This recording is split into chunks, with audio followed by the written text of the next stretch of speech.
Ժորժան, իսկ օրինակ գիտեք, որ Հունգարիայում, Խորվաթիայում, Իսրայելում հանրային տրանսպորտը լրիվ անվճար է թոշակառուների համար, իսկ Ռումինիայում եւ Նիդերլանդներում անվճար է ուսանողների համար։ Մենք շատ ենք սիրում անընդհատ խոսալ եվրոպական երկրների մասին, եվրոպական երկրների փորձի մասին, Իսրայելի մասին, թե բա տեսեք, ինչ լավ երկրներ են, բայց ինչի մենք լավը չենք վերցնում, այդ փորձը չենք վերցնում, այդ սոցիալական ծրագրերը չենք իրականացնում մեր հայրենիքում, մեր երկրում, մեր թոշակառուների եւ ուսանողների համար։ Մենակ խոմ տրանսպորտը կամ ամեն ինչ թանկացնելով չի, բա պետք է նաև կողքից սոցիալական ծրագրեր անի պետությունը, որ կարողանա բալանսավորել, որ մարդկանց կյանքի որակը ոչ թե լինի գոյատևելու նման, այլ գոնե մարդիկ ծերը ծերին ապրեն, հա, սենց ասենք ժողովրդական լեզվով, բայց մարդիկ այսօր չեն էլ կարողանում գոյատևել, ոչ թոշակառունն է կարողանում գոյատևի, չգիտի տրանսպորտի փող տա, կոմունալի փող տա, ուտելու փող տա, դեղի փող տա, ոչ էլ ուսանողներն են մի վիճակի մեջ լավ, հա, այն որ ասում է մարզից գալիս են Երևան, Երևանից գնում են մարզ եւ բանը շատ դժվարություններով, որտեղ ծնողներն էլ հազիվ են աշխատում, աշխատավարձերը ցածր, որտեղ անընդհատ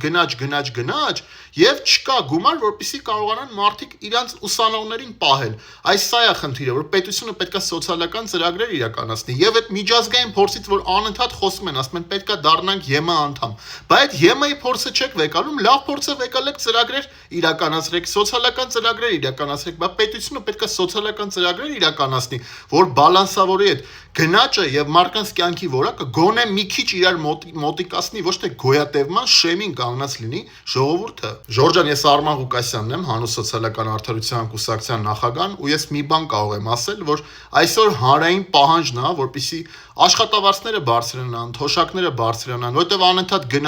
գնաճով չի կարող լինել։ Մարդիկ այլևս չեն կարողանում անգամ գոյատևել։ Եթե առաջ ասում ենք մարդը ոչ թե Հայաստանում ապրում է, այլ գոյատևում է, հիմա այդ գոյատևելն էլ է դառել մեծ խնդիր։ Դրա համար պետք է բարձրանան, կառավարությունը պետք է մարդկանց կյանքի որակը բարելավի, ոչ թե մենակ գնաճով, մենակ հարկերը բարձրացնելով եւ այլն բյուջե լցնի։ Անհնար է այլևս, մարդիկ բողոքում են եւ սա հանրային պահանջ է։ Թոշակները պետք է բարձրանան, նվազագույն աշխատավարձը պետք է բարձրանա։ Ժորժան, խնդրում եմ գրեք մեկնաբանություններում, թող կառավարությունը տեսնի, որ սա իսկապես հանրային պահանջ է։ Տարածեք այս տեսանյութը, բաժանորդագրվեք իմեջին ու չհուսահատվեք։